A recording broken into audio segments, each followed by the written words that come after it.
ദൈവനാമത്തിന് മഹത്വമുണ്ടാകട്ടെ. ഇന്നത്തെ കാലത്ത് നമ്മുടെ മക്കളുടെയൊക്കെ ജീവിതത്തെക്കുറിച്ചുള്ള കാഴ്ചപ്പാടുകൾ ഒത്തിരിയേറെ വ്യത്യസ്തങ്ങളാണ്. നല്ലൊരു ശതമാനം ആളുകളും വിവാഹ ജീവിതം ആഗ്രഹിക്കുകയും ആ ജീവിതത്തിലൂടെ പുതിയ തലമുറയ്ക്ക് ജന്മം കൊടുക്കുകയൊക്കെ ചെയ്യുന്നു.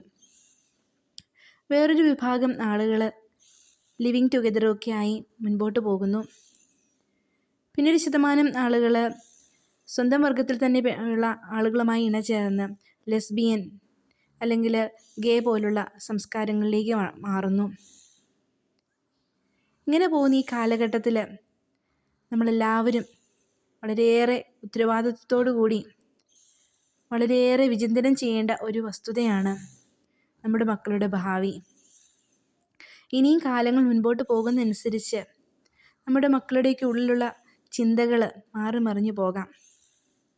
എന്തിനു വിവാഹം കഴിക്കണം, എന്തിനെൻ്റെ ആഗ്രഹങ്ങളൊക്കെ നമ്മൾ മനസ്സിൽ കുഴിച്ചു മൂടി വിവാഹമെന്ന ഒരു ബന്ധനത്തിലേക്ക് പോകണം എന്നൊക്കെ നമ്മുടെ മക്കൾ ചിന്തിച്ചു പോയേക്കാം.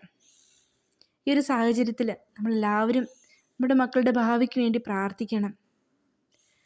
ഞാൻ പറഞ്ഞ ആദ്യത്തെ ഒരു ജീവിത രീതി, വിവാഹം കഴിച്ച് അതുപോലെ മക്കൾക്ക് ജന്മം നൽകി ജീവിക്കാനുള്ളൊരു ഐശ്വര്യപൂർണമായൊരു ചിന്ത മക്കളുടെ മനസ്സിലേക്ക് വരുവാനുള്ള അനുഗ്രഹത്തിനായിട്ട് നമുക്ക് പ്രാർത്ഥിക്കാം. പണ്ടൊക്കെ നമ്മുടെ മാതാപിതാക്കൾ മക്കളെക്കുറിച്ച് കണ്ടിരുന്ന സ്വപ്നങ്ങളെന്ന് പറയുന്നത് അവർക്ക് നല്ലൊരു ജീവിതാന്തസ് ഉണ്ടാകണം, അവർക്ക് വിവാഹമൊക്കെ കഴിഞ്ഞ് നല്ല കുഞ്ഞുങ്ങളുണ്ടാവണം, ആ കുഞ്ഞുങ്ങളെയും കണ്ടിട്ട് വേണം കണ്ണടയ്ക്കാൻ അല്ലെങ്കിൽ മരിക്കാൻ എന്ന് നമ്മുടെ മാതാപിതാക്കളൊക്കെ സ്വപ്നം കണ്ടിരുന്നു. എന്നാൽ ഇപ്പോഴത്തെ തലമുറയിലുള്ള മാതാപിതാക്കൾക്ക് അങ്ങനെ ഒരു സ്വപ്നം കാണാൻ സാധിക്കുമോ? അല്ലെങ്കിൽ അങ്ങനെ ഒരു ഉറപ്പ് അവർക്കുണ്ടാകുമോ? ഇല്ല. അത് വളരെയധികം നമ്മളെ പേടിപ്പെടുത്തുന്ന ഒരു സത്യാവസ്ഥയാണ്. നമുക്കെല്ലാവർക്കും നമ്മൾ ജപമാലയും മറ്റ് പ്രാർത്ഥനകളുമൊക്കെ ചെല്ലുന്ന ഈ ഒരു ഒക്ടോബർ മാസത്തിൽ ഈ ഒരു കാര്യത്തിനായിട്ട് പ്രത്യേകം പ്രാർത്ഥിക്കാം. മക്കൾക്ക് നല്ലൊരു ജീവിതാന്തസ് തിരഞ്ഞെടുക്കുവാനുള്ള ആ ഒരു അനുഗ്രഹത്തിന് വേണ്ടിയിട്ട് നമുക്ക് ഈശോയോട് പ്രാർത്ഥിക്കാം.